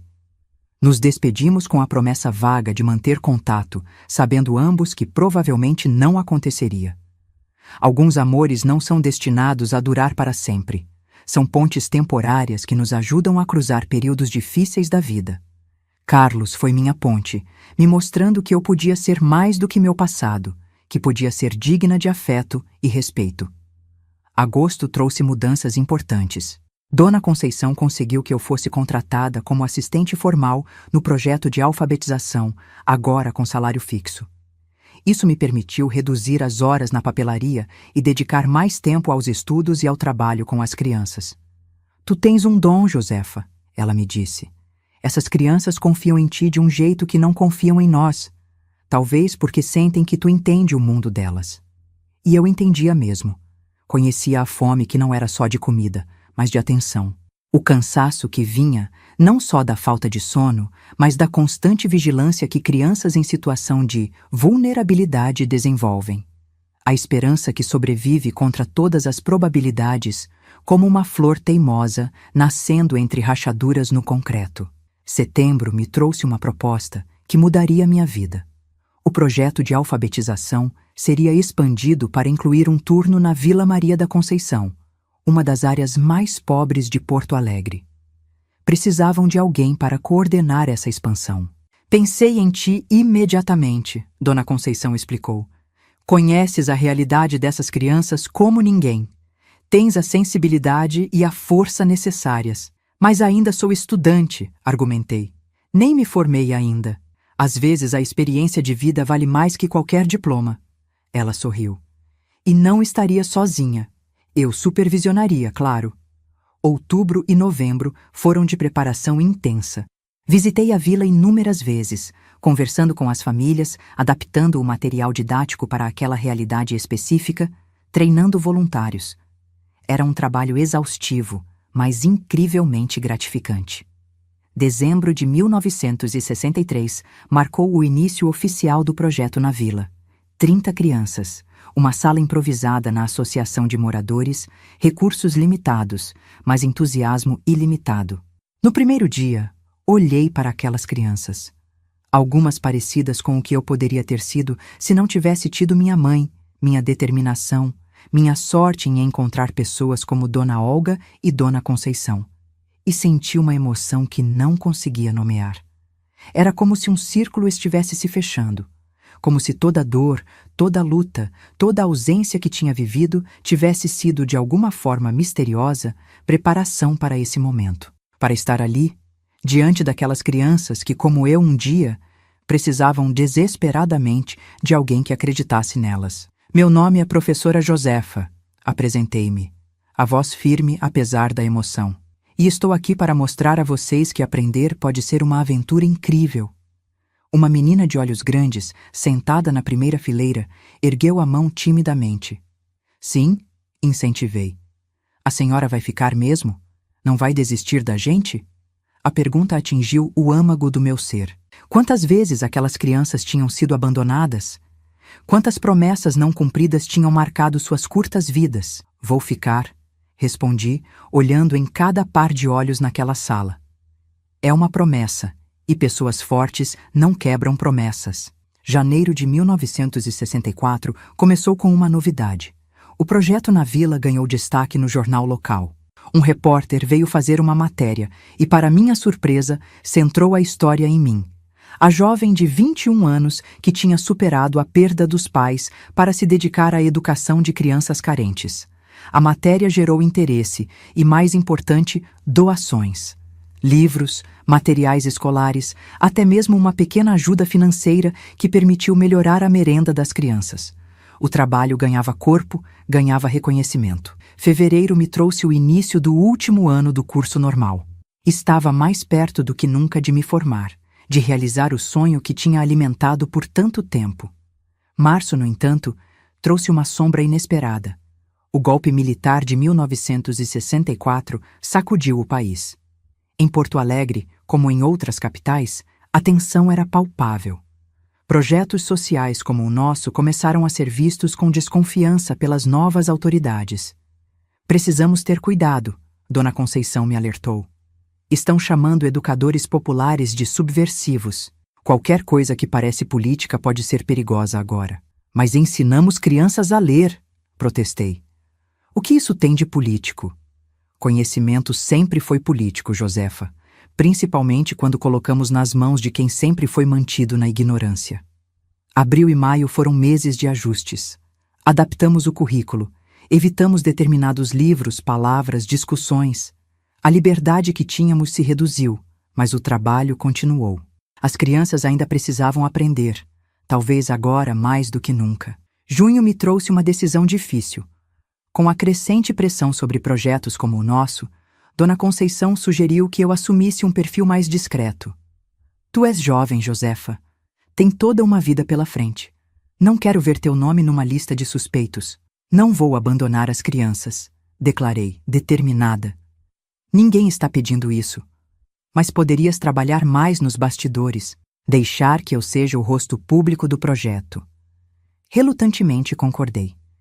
Era frustrante dar um passo atrás depois de tanto progresso, mas entendia a necessidade de proteger não apenas a mim mesma, mas o projeto como um todo. Júlio trouxe novamente Antônio à minha vida. Agora, com 9 anos, ele tinha progredido enormemente nos últimos meses. Lia fluentemente, escrevia pequenas redações, demonstrava uma inteligência viva e curiosa. Mas naquele dia, chegou à aula com o olho roxo e o lábio cortado. Que aconteceu? Perguntei, levando-o para um canto reservado. Nada, murmurou, evitando meu olhar. Caí. A mesma desculpa que eu dava quando vizinhos perguntavam sobre marcas deixadas pelo meu tio. O mesmo olhar baixo, a mesma vergonha. Antônio, olha para mim. Esperei até que ele erguesse os olhos. Ninguém merece apanhar. Ninguém. Não importa o que tenha feito ou deixado de fazer. Ele engoliu em seco, os olhos brilhando de lágrimas contidas. Meu pai diz que sou burro, que tô perdendo tempo na escola. Que lugar de homem é trabalhando? Meu coração apertou. Quantas versões dessa história já tinha ouvido ao longo dos anos? Quantas crianças brilhantes tinham seu potencial esmagado por adultos que reproduziam o único modelo que conheciam? Teu pai está errado, Antônio. Tu és inteligente. Tem potencial para ser o que quiser. E vou te ajudar a provar isso. Agosto e setembro foram dedicados não apenas ao trabalho na vila, mas a um esforço especial com Antônio. Consegui uma bolsa parcial para ele numa escola particular. Organizei um grupo de apoio com outros professores voluntários. Fiz visitas à casa dele para conversar com a mãe. Uma mulher exausta e amedrontada, mas que no fundo queria o melhor para o filho. O pai era um caso mais difícil. Homem rude, alcoólatra como meu pai tinha sido, desconfiado de qualquer interferência externa. Lembrava-me dolorosamente do meu tio, o mesmo olhar duro, a mesma postura intimidadora. Ele não vai ser doutor, declarou quando fui conversar. É filho de pobre, lugar dele é na obra, como eu. Ele pode ser o que quiser, retruquei, surpreendendo a mim mesma com a firmeza. E o senhor deveria ter orgulho de ter um filho tão capaz. Orgulho? Ele riu, um som áspero. De quê? De um moleque que fica com a cabeça nos livros em vez de trazer dinheiro para casa? Orgulho de um filho que pode ter um futuro melhor que o seu. Não é isso que todo pai quer? Algo na minha voz deve ter atingido algum ponto sensível, porque ele ficou em silêncio por um momento, me olhando como se me visse pela primeira vez. A senhora não sabe nada da minha vida, disse finalmente, mas sem a hostilidade anterior. Sei mais do que imagina, respondi. E sei que ninguém nasce querendo ser violento, ou bêbado, ou ausente. A vida vai empurrando a gente para escolhas que nem sempre são as melhores. Ele me encarou longamente, depois desviou o olhar, uma vulnerabilidade súbita e inesperada no rosto marcado pelo tempo e pelo álcool. Vou pensar no que a senhora disse, mas não prometo nada. Não era muito, mas era um começo. Às vezes, tudo o que precisamos é uma pequena brecha na armadura que as pessoas constroem ao redor de si mesmas. Outubro me trouxe a notícia que tanto aguardava. Passei em todos os exames finais. Em dezembro, estaria oficialmente formada como professora normalista. Dona Conceição já havia garantido que eu assumiria um cargo formal na escola da vila, com salário adequado e todos os benefícios. É só o começo, ela me disse. Com teu talento e dedicação, podes chegar onde quiseres. Diretora de escola, coordenadora pedagógica, quem sabe até faculdade mais adiante. Novembro foi de preparação para a formatura. Vestido novo, fotos, convites, pequenos luxos que nunca imaginei que poderia me permitir. Quando pensei em quem convidar para a cerimônia, a lista era curta. Dona Olga, claro. Dona Conceição estaria lá como professora. Algumas colegas do projeto. Foi quando percebi que, apesar de todas as perdas, tinha construído uma nova família ao longo dos anos. Uma família escolhida, baseada em afinidade e apoio mútuo, não apenas em laços de sangue. Dezembro de 1964 chegou finalmente. No dia da minha formatura, olhei-me no espelho usando a beca preta e o capelo. A menina de 18 anos que tinha fugido descalça numa noite de inverno, aterrorizada e sem rumo, parecia pertencer a outra vida, outra existência. Naquele dia, recebendo meu diploma, vi nos olhos de Dona Olga o mesmo orgulho que minha mãe teria mostrado se estivesse viva. Vi na postura ereta de Dona Conceição a confiança de quem sabia que tinha feito a diferença na vida de alguém. E vi em meu próprio reflexo a confirmação de algo que sempre soube, mesmo nos momentos mais difíceis. A ausência do meu pai, longe de me definir, tinha me dado a força para definir a mim mesma. E aquela definição era clara agora. Eu era Josefa Maria, 21 anos, professora normalista, sobrevivente e, acima de tudo, construtora do meu próprio destino. Janeiro de 1965 trouxe não apenas um novo ano, mas uma virada definitiva na minha vida. Agora, com 22 anos, professora formada e com minha casa recuperada, eu finalmente sentia que tinha sobrevivido ao pior. Mas sobreviver não era o bastante. Eu queria mais. Queria transformar minha história de dor em algo que pudesse ajudar outras pessoas. A escola na Vila Maria da Conceição, onde eu dava aulas, estava crescendo. De 30 crianças no início, agora atendíamos quase 70 em 2 turnos. Crianças de todas as idades, a maioria vivendo em situações parecidas com a que vivi: pais ausentes, violência doméstica, pobreza extrema. Eu via minha história refletida em cada olhar assustado, em cada criança que chegava de cabeça baixa, em cada marca suspeita no braço de um aluno. Professora Josefa, me chamou Margarida, uma menininha de 8 anos, enquanto os outros saíam para o recreio. Posso perguntar uma coisa? Claro, querida. É verdade que a senhora não tem pai nem mãe? A pergunta me pegou desprevenida. Nunca falava sobre minha vida pessoal nas aulas, mas numa vila pequena, histórias circulam. É verdade, Margarida. Perdi minha mãe quando tinha 18 anos e meu pai logo depois. E a senhora não tem medo de ficar sozinha? Olhei para aquela criança, os olhos grandes cheios de uma preocupação que não deveria existir em alguém tão jovem, e entendi o que estava por trás da pergunta. Tive muito medo no começo, respondi com sinceridade. Mas descobri que nunca estamos realmente sozinhos. Encontrei outras pessoas que se tornaram minha família, e descobri que tinha força dentro de mim que nem sabia que existia. E como a senhora achou essa força? Foi nesse momento que algo clicou dentro de mim. Aquela não era apenas uma conversa com uma aluna curiosa. Era o começo de uma missão. Acho que a gente só descobre nossa força quando é obrigado a usá-la, Margarida. Como quando você aprende a nadar porque caiu na água funda. Mas depois que aprende, nunca mais esquece. Naquela noite, deitada na minha cama, a conversa com Margarida não saía da minha cabeça. Quantas outras crianças não estavam passando pelo que passei? Quantas mulheres não estavam presas em situações abusivas, como minha mãe esteve com meu pai? Como tantas mães dos meus alunos estavam? Março de 1965 marcou o verdadeiro momento da virada. Uma das mães não apareceu para buscar seu filho depois da aula. Sebastião, um menino de 6 anos, chorava silenciosamente no canto da sala enquanto eu tentava descobrir o que tinha acontecido. Depois de muito insistir, ele contou. O homem que mora com a mamãe bateu nela. Ela caiu no chão e não levantou. Meu sangue gelou. Pedi para a Dona Teresa, a merendeira, ficar com as crianças restantes e levei Sebastião comigo.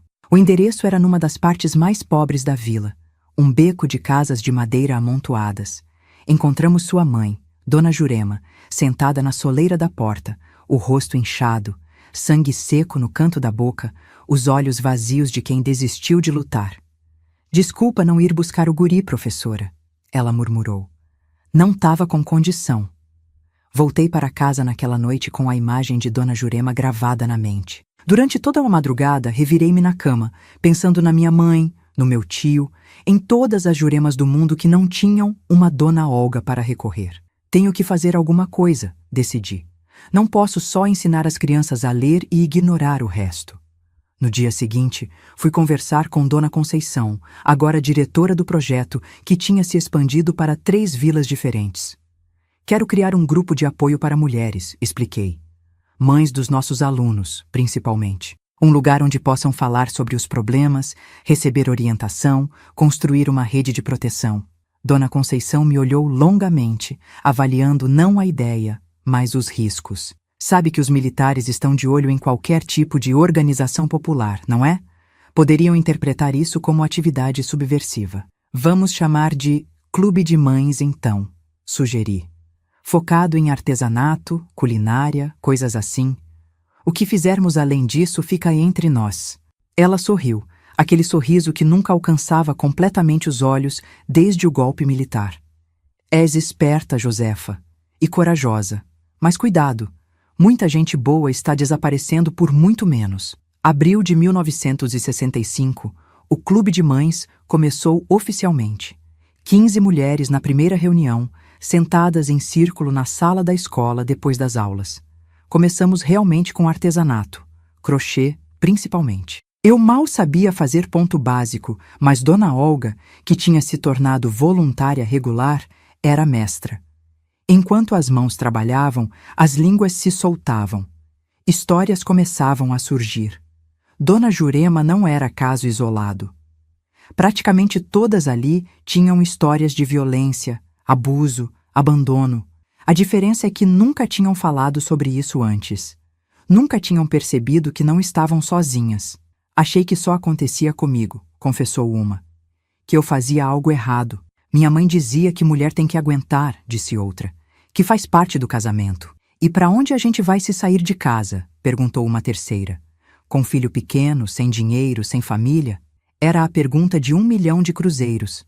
A mesma que eu tinha me feito tantas vezes. Uma ajuda a outra, respondi simplesmente. Como estamos fazendo agora. Maio e junho de 1965 viram o Clube de Mães crescer. 30, depois 40 mulheres. Algumas vinham de outras vilas, tendo ouvido falar por amigas. O artesanato produzido começou a ser vendido em feiras, gerando uma pequena renda que ia para um fundo comum. Dinheiro de emergência, explicávamos, para quem precisar sair de casa rapidinho. Começamos a estabelecer uma rede de casas seguras. Mulheres que tinham um quartinho sobrando ou que podiam acomodar alguém no sofá por algumas noites. Conseguimos o apoio discreto de 2 advogados, amigos do doutor. Néstor, que orientavam sobre separações, guarda de filhos, denúncias. Julho de 1965 trouxe o primeiro grande teste. Neide, uma das mulheres mais quietas do grupo, apareceu no meio da noite na minha casa, o rosto tão machucado que mal dava para reconhecer. Com ela, 3 filhos pequenos, apenas com a roupa do corpo. Ele disse que ia me matar, sussurrou. E eu acreditei. Coloquei todos dentro de casa e acionei nossa rede. Em menos de 1 hora, tínhamos arranjado um lugar seguro para Neide e as crianças, em outra vila, longe o suficiente. No dia seguinte, uma das advogadas voluntárias já preparava os documentos para a medida protetiva. Algo raro de conseguir naquela época, mas não impossível. Quando o marido de Neide apareceu na vila procurando por ela, encontrou um muro de silêncio. Ninguém sabia de nada. Ninguém tinha visto nada. Agosto me trouxe um reconhecimento inesperado. Uma revista feminina do Rio Grande do Sul publicou uma matéria sobre nosso Clube de Mães, destacando o artesanato e as aulas de alfabetização para as mulheres adultas que tínhamos começado a oferecer. Mulheres ajudando mulheres, dizia a manchete. A matéria, felizmente, não mencionava nada sobre casos de violência ou a rede de apoio que tínhamos criado. Apresentava o projeto como uma iniciativa educacional e de geração de renda. O que também era, mas só uma parte da história. A visibilidade, no entanto, trouxe riscos. Setembro começou com uma visita indesejada. Oficiais do DOPS apareceram na escola querendo informações sobre o grupo de mulheres que eu coordenava. É apenas um clube de artesanato, expliquei, mostrando as toalhas de crochê, os tapetes, as bonecas de pano. E aulas de alfabetização para adultos, parte do Programa Nacional do Governo, inclusive. Eles vasculharam a sala, folhearam os cadernos, olharam com suspeita para os cartazes nas paredes, desenhos das crianças, frases simples de incentivo à leitura. Recebemos denúncias de atividades subversivas, disse um deles finalmente, de reuniões para falar mal do governo. Mantive a calma, embora o coração batesse descompassado. Sinta-se à vontade para assistir a qualquer uma de nossas reuniões, tenente. São às terças e quintas, às 19 horas. Traga sua esposa se quiser. Sempre precisamos de mais mãos para terminar as encomendas de Natal. Era um blefe, claro. Se ele aparecesse, teríamos mesmo que fazer uma reunião sobre crochê. Mas algo me dizia que um oficial militar não desperdiçaria seu tempo com um grupo de mulheres pobres fazendo trabalhos manuais. Estava certa. Eles foram embora, ainda desconfiados, mas sem provas de qualquer atividade subversiva. No entanto, o recado estava dado. Estávamos sendo observadas. Temos que ser ainda mais cuidadosas, avisei as mulheres na reunião seguinte. Nada de comentários políticos, nada de falar sobre as atividades fora daqui. Se alguém perguntar, é só um clube de artesanato e alfabetização.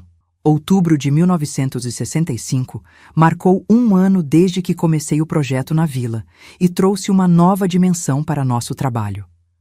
Antônio, aquele menino que tanto me lembrava de mim mesma, apareceu na escola com um olho roxo. Novamente. Achei que seu pai tinha parado de bater em você, comentei enquanto cuidava do machucado. E tinha, ele respondeu, a voz baixa, por um tempo, mas aí perdeu o emprego. Voltou a beber. O ciclo familiar da violência. O mesmo que tinha destruído minha família.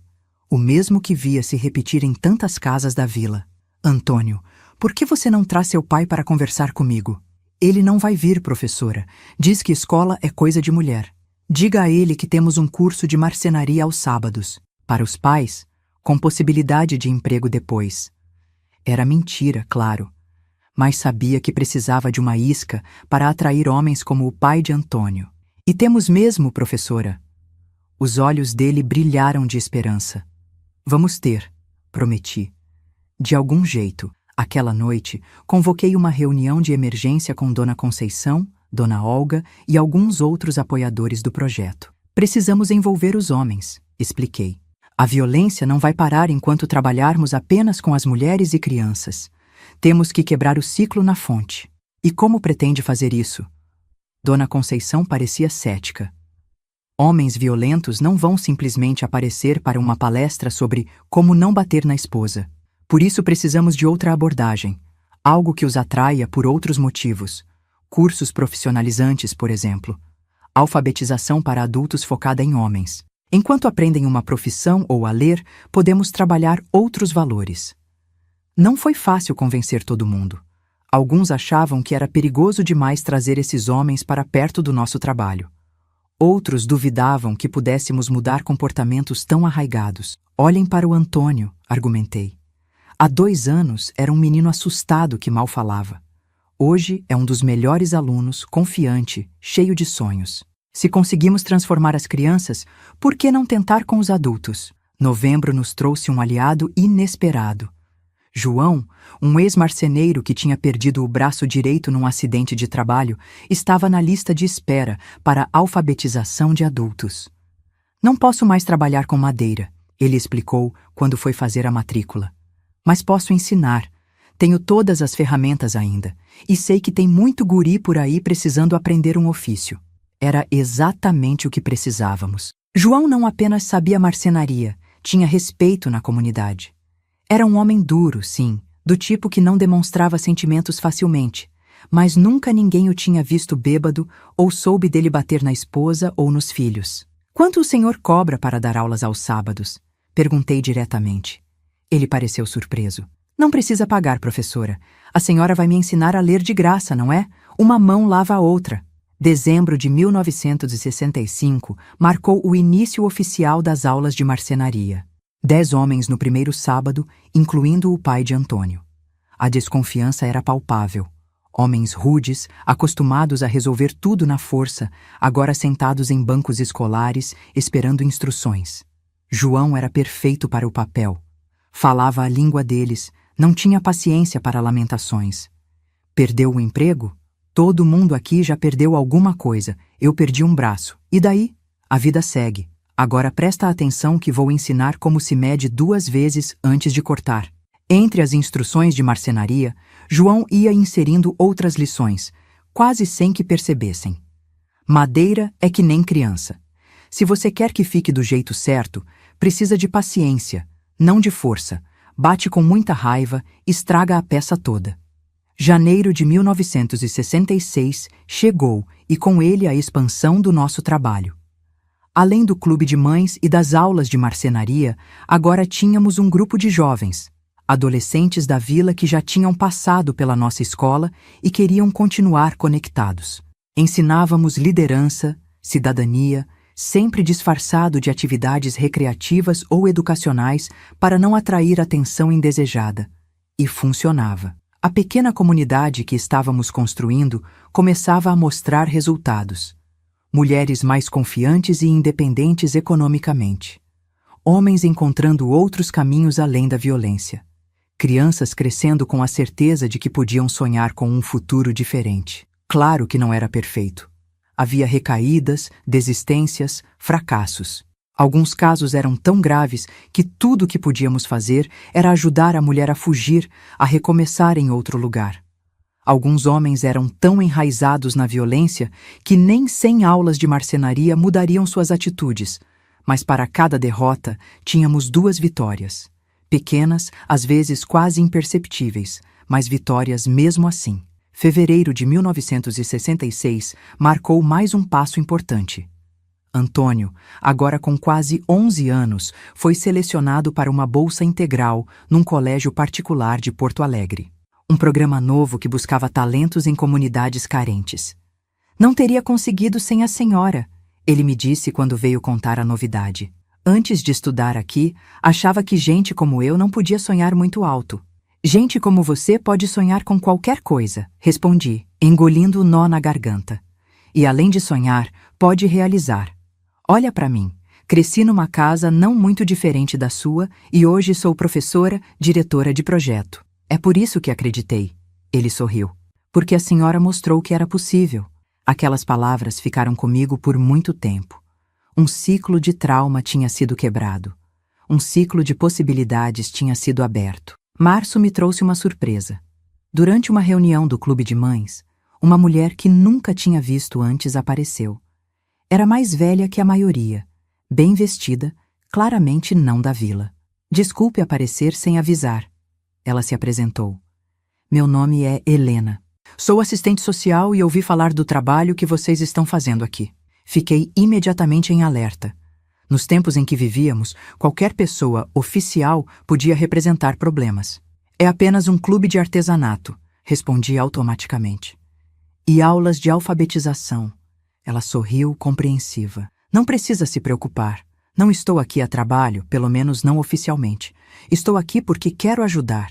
Tenho contatos em órgãos de assistência, acesso a recursos que vocês talvez não tenham. Ainda desconfiada, convidei-a para uma conversa privada depois da reunião. Durante mais de 1 hora, Helena me contou sobre seu trabalho, sobre outras iniciativas semelhantes à nossa em diferentes partes do estado, sobre as dificuldades de fazer esse tipo de trabalho em tempos tão repressivos. Vocês estão fazendo algo extraordinário aqui, ela concluiu. Mas poderiam fazer ainda mais com algum apoio estruturado. Que tipo de apoio? Treinamento adequado para identificar casos graves de abuso, conexões com abrigos seguros quando a situação é de risco de vida, orientação jurídica especializada, talvez até ajuda internacional. Era tentador, extremamente tentador, mas também arriscado. Como sei que posso confiar em você? Perguntei diretamente. Ela não se ofendeu com a pergunta. Pelo contrário, pareceu aprovar minha cautela. Não sabe. Assim como eu não sei se posso confiar em você. Teremos que construir essa confiança aos poucos. Comece verificando minhas credenciais. Fale com outras pessoas que trabalham comigo. Depois, decidimos os próximos passos. Foi o que fiz. Ao longo das semanas seguintes, verifiquei discretamente o histórico de Helena. Descobri que ela realmente era quem dizia ser, e mais. Tinha conexões com organizações internacionais que apoiavam trabalhos de base no Brasil, especialmente aqueles focados nos direitos das mulheres e crianças. Abril de 1966 marcou o início de uma nova fase. Com a ajuda de Helena, começamos a estruturar melhor nosso trabalho. Recebemos treinamento específico para lidar com casos de violência. Estabelecemos protocolos de segurança mais eficientes. Ampliamos nossa rede de apoio para incluir profissionais de saúde, advogados especializados, até mesmo alguns policiais de confiança que podiam intervir em situações de emergência. Mais importante, não estávamos mais sozinhas. Fazíamos parte de uma rede maior, conectada a outros projetos semelhantes em diferentes partes do país. Maio de 1966 me trouxe um convite que nunca esperei receber. Helena queria que eu participasse de um encontro internacional sobre direitos das mulheres que aconteceria em Buenos Aires. Você seria uma representante perfeita, ela argumentou. Conhece a realidade na prática, tem resultados para mostrar. Mas nunca saí nem de Porto Alegre, protestei. Não falo outros idiomas, não tenho roupas adequadas, não saberia me comportar num evento desses. Isso tudo se resolve. O importante é a sua experiência, sua voz. Debati comigo mesma por dias. A oportunidade era única, mas o medo era real. Não apenas o medo normal de enfrentar uma situação desconhecida, mas o medo específico daqueles tempos. Sair do país, participar de um evento que poderia ser visto como subversivo. Deixar rastros que as autoridades poderiam seguir. No final, a determinação venceu o medo. Aceitei o convite. Junho e julho foram de preparação intensa. Helena me ajudou com a documentação, com noções básicas de espanhol, com dicas de como me portar em diferentes situações. Dona Olga me emprestou uma mala. Dona Conceição reorganizou os horários para que eu pudesse me ausentar por 2 semanas. O clube de mães fez uma vaquinha e me presenteou com um terno simples, mas elegante, para representar a gente direito, disseram. Agosto de 1966 foi quando finalmente embarquei para Buenos Aires. Nunca vou esquecer aquela viagem. O medo ao passar pela imigração, temendo que a qualquer momento alguém me barrasse, descobrisse o verdadeiro propósito da viagem. A admiração ao ver uma cidade tão grande e cosmopolita. O nervosismo ao entrar no hotel onde aconteceria o encontro, cercada de mulheres sofisticadas, educadas, de diferentes partes do mundo. Não pertenço a este lugar, pensei mais de uma vez. Sou apenas uma professora de vila, filha de lavadeira e operário. Mas então começaram as sessões de trabalho. E percebi que, apesar das diferenças de origem, de educação, de recursos, todas ali compartilhavam o mesmo objetivo: construir um mundo onde mulheres e crianças pudessem viver sem medo, com dignidade, com oportunidades. Quando chegou minha vez de falar, de compartilhar o trabalho que fazíamos em Porto Alegre, o nervosismo inicial deu lugar à paixão. Falei sobre as mulheres do clube de mães, sobre os homens nas aulas de marcenaria, sobre as crianças que estavam crescendo com novos modelos e possibilidades. Falei sobre Antônio, sobre Neide, sobre tantos outros casos de transformação que tínhamos testemunhado. Falei também sobre as dificuldades, os riscos, os fracassos. Ao terminar, fui surpreendida por aplausos entusiasmados. Mulheres que eu admirava, com formação acadêmica, anos de experiência em organizações internacionais, estavam aplaudindo meu trabalho. Seu projeto é exatamente o tipo de iniciativa que precisamos multiplicar, disse uma representante da ONU. Trabalho de base, conectado com a realidade local, feito por pessoas que conhecem de verdade os problemas. Foi um momento de validação que nunca esperei vivenciar. A menina que fugiu do tio abusador numa noite de inverno, descalça e desesperada, agora estava sendo reconhecida internacionalmente por seu trabalho. Reconstrução e justiça. Uma nova vida. Após o trauma. Setembro de 1966 marcou meu retorno a Porto Alegre, transformada pela experiência em Buenos Aires. Voltei não apenas com novas ideias e contatos, mas com uma convicção renovada de que estávamos no caminho certo. Mais importante, voltei com recursos. O projeto tinha sido selecionado para receber apoio financeiro de uma fundação internacional, desde que mantivéssemos um perfil discreto e continuássemos formalmente como um projeto educacional. Os anos seguintes foram de expansão cuidadosa. 1967, 1968, 1969. Cada ano trazia novos desafios e conquistas. Abrimos novos núcleos em outras vilas. Ampliamos as atividades para incluir cursos profissionalizantes para mulheres, não apenas artesanato. Estabelecemos parcerias com escolas e empresas dispostas a dar oportunidades para nossos alunos e alunas. Era um trabalho de formiguinha, lento, constante, quase invisível para quem olhava de fora, mas transformador para quem estava envolvido. 1970 marcou um momento especial. Antônio, aquele menino que tanto me lembrava de mim mesma, passou no vestibular para engenharia na UFRGS. Primeiro da família a entrar na universidade. Vim convidar a senhora para minha formatura do científico, ele disse, orgulhoso. Sem você, nada disso teria acontecido. Aconteceria sim, contestei. Você tinha tudo dentro de si. Só precisava de alguém que acreditasse, como Dona Olga acreditou em mim. Era verdade. Se não fosse por Dona Olga naquela madrugada fatídica, quem sabe onde eu estaria? Como seria minha vida? Teria sobrevivido ao meu tio? Teria encontrado um caminho para além do trauma? O início dos anos 70 foi um período sombrio no Brasil. A repressão da ditadura intensificou-se. Projetos como o nosso viviam sob constante ameaça. Aprendemos a ser ainda mais cuidadosos, a disfarçar nosso trabalho sob camadas de atividades aparentemente inofensivas. Em 1972, recebi um convite que nunca imaginei: dar aulas na Faculdade de Pedagogia, no curso noturno. A professora Conceição, que agora coordenava o departamento, argumentou que minha experiência prática seria valiosa para os futuros educadores. Mas não tenho formação universitária, protestei. Só o curso normal. Tem conhecimento que não se aprende em banco de faculdade, ela respondeu. E além disso, o que te impede de cursar pedagogia enquanto leciona? Tenho certeza que conseguiríamos um arranjo especial. Foi assim que, aos 30 anos, me tornei simultaneamente professora universitária e aluna de graduação. A menina pobre do Partenon agora entrava pela porta da frente na universidade que antes parecia um sonho impossível. Minha primeira aula foi aterrorizante. A sala cheia de alunos, muitos mais jovens que eu, todos esperando serem impressionados por alguma grande teoria pedagógica.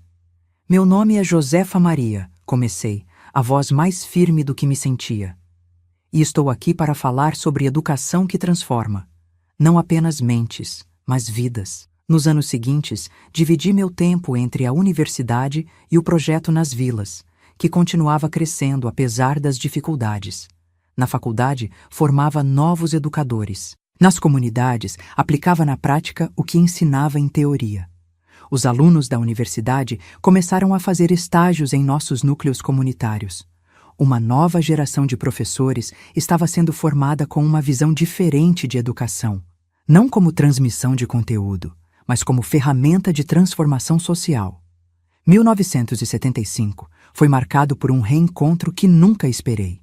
Estava dando aula na faculdade quando notei um rosto familiar entre os alunos mais velhos. Carlos, meu primeiro namorado, que tinha ido para São Paulo 12 anos antes. Depois da aula, ele me esperou. Josefa, não sei se você lembra de mim. Claro que lembro, Carlos. Como não lembraria? Ele sorriu, mais maduro, mas com o mesmo olhar gentil de antes. Voltei para Porto Alegre há 2 meses, separado, com 2 filhas. Estou recomeçando a vida, inclusive os estudos. Tomamos um café naquele dia, conversamos sobre os caminhos que nossas vidas tinham seguido. Ele tinha se casado, construído uma carreira de sucesso como engenheiro, mas o casamento não tinha dado certo. E você? Casou? Teve filhos? Não, respondi. Acho que nunca encontrei tempo para isso. Ou talvez nunca tenha sido minha prioridade. Era verdade. Entre o trabalho nas comunidades, os estudos e depois a docência, relacionamentos amorosos sempre ficaram em segundo plano. Tive alguns namorados ao longo dos anos, mas nada que durasse ou fosse profundo o suficiente para me fazer considerar casamento. Seus alunos são seus filhos, Carlos comentou. Milhares deles ao longo dos anos. Também era verdade. De certa forma, cada criança, adolescente ou adulto que passava pelo nosso projeto levava um pouco de mim. E eu carregava um pouco de cada um deles. Carlos e eu começamos a nos encontrar regularmente. Amizade que lentamente evoluiu para algo mais. Diferente do romance juvenil de antes, mais maduro, mais consciente, baseado em escolha e não apenas em emoção. Em 1976, aos 34 anos, fiz algo que nunca imaginei que faria. Casei-me. Uma cerimônia simples no civil, com uma celebração depois na escola da vila, cheia de alunos, mães, pais, professores, toda a comunidade que se tornara minha família. Dona Olga, agora uma senhora de quase 80 anos, chorou de emoção. Sua mãe estaria tão orgulhosa, Josefa, de tudo que você construiu. De tudo que você é. Os anos seguintes trouxeram novos desafios e alegrias. Carlos tornou-se parte integral do nosso trabalho, usando suas habilidades de engenheiro para melhorar as instalações das escolas comunitárias, para ensinar construção civil aos jovens da vila, para projetar moradias mais seguras e acessíveis. Em 1978, aos 36 anos, experimentei outra transformação que nunca imaginei: a maternidade. Nossa filha Antônia, nome escolhido em homenagem à minha mãe, nasceu numa manhã de primavera, trazendo um novo tipo de amor à minha vida. Nunca achei que seria possível amar alguém assim, confessei para Carlos enquanto observávamos nossa filha dormindo. É como se meu coração tivesse se expandido de repente. E pensar que quase não nos encontramos de novo, ele comentou, segurando minha mão. A vida tem caminhos estranhos, Josefa. Estranhos mesmo. Quem imaginaria que aquela menina apavorada, fugindo descalça na noite fria de 1960, um dia estaria ali, professora respeitada, esposa amada, mãe de uma criança saudável? A dor tinha sido transformada em força, o trauma em propósito, a sobrevivência em florescimento. Os anos 80 trouxeram a redemocratização do país e a expansão do nosso trabalho. Fundamos oficialmente o Instituto Renascer, reunindo todos os núcleos das vilas. Não precisávamos mais nos esconder sob o disfarce de clube de mães. Podíamos declarar abertamente nossa missão de combater a violência doméstica e transformar vidas através da educação. Antônio, aquele menino assustado que tanto me lembrava de mim mesma, tornou-se engenheiro e professor. Em 1985, ele projetou e construiu a sede própria do Instituto no coração da Vila Maria da Conceição, um prédio de 2 andares com salas de aula, consultórios e espaços comunitários. Na entrada, uma placa simples: para todas as mulheres e crianças que tiveram a coragem de recomeçar. Os anos 90 trouxeram novos desafios. Violência urbana crescente, tráfico de drogas nas comunidades, crianças enfrentando não apenas a violência doméstica, mas também o assédio do crime organizado.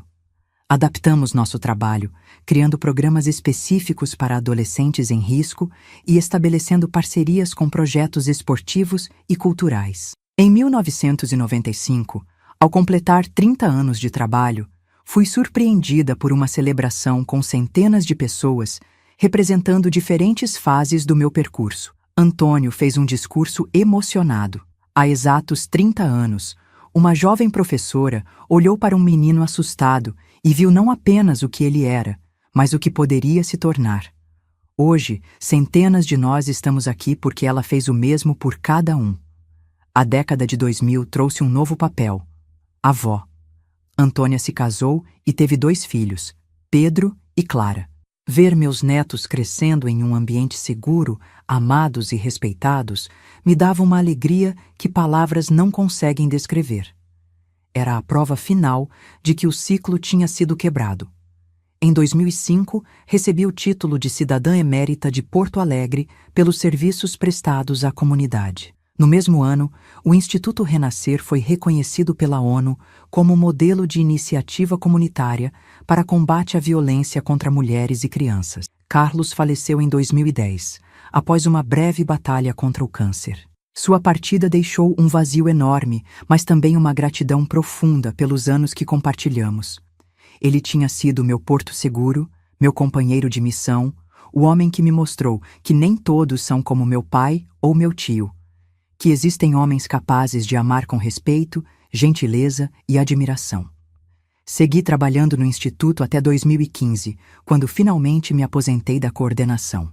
Mas nunca deixei de estar presente, de aconselhar, de compartilhar histórias com as novas gerações de educadores e assistentes sociais. Hoje, aos 79 anos, olho para trás e vejo uma vida que, apesar de começar com tanto sofrimento, foi incrivelmente plena.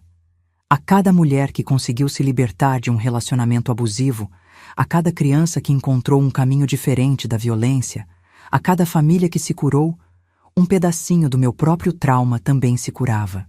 Não vou dizer que esqueci ou superei completamente o que vivi. Algumas feridas deixam cicatrizes permanentes. Ocasionalmente, ainda acordo de algum pesadelo. Ainda me assusto com barulhos repentinos. Ainda sinto aquele frio no estômago quando vejo notícias sobre abuso. Mas aprendi que não somos definidos pelo que nos acontece, e sim pelo que fazemos com isso.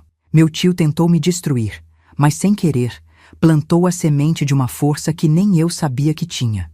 Uma força que me permitiu não apenas sobreviver, mas erguer a mão para outras mulheres e crianças, dizendo: vem, também há um caminho de saída para você.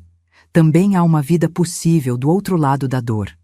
Meus queridos que chegaram até aqui nessa história, primeiro quero agradecer de coração por ouvirem essa velha senhora desabafar memórias tão difíceis. Sabe, compartilhar essa história depois de tantos anos não é fácil, mas sinto que pode ajudar alguém que esteja passando por algo parecido agora mesmo. Se você está assistindo e se identificou com qualquer parte da minha história, quero que saiba: você não está sozinho. Você tem força dentro de si que talvez nem conheça ainda. E existe, sim, um amanhã melhor possível. Me conta lá nos comentários de onde você está assistindo este vídeo e quantos filhos você tem. Adoro conhecer quem está do outro lado da tela, saber das famílias de vocês. E se puder, dá aquele like no vídeo e se inscreve no canal para acompanhar outras histórias de vida e superação que compartilhamos aqui. Ah, e não se esqueça de entrar no nosso grupo de WhatsApp. Lá mandamos todos os dias novas histórias de outras vovós que, como eu, têm muito para contar e ensinar. O link está na descrição do vídeo. Lembro-me sempre daquele ditado que minha mãe repetia: depois da tempestade vem a bonança. Na época, achava que era apenas mais um daqueles provérbios que os antigos gostavam de repetir. Hoje sei que é verdade. A tempestade pode durar mais do que gostaríamos, pode ser mais violenta do que imaginávamos suportar, mas ela passa. E do outro lado, a luz. Com carinho, de uma avó que aprendeu que a maior vingança é viver bem. Josefa Maria.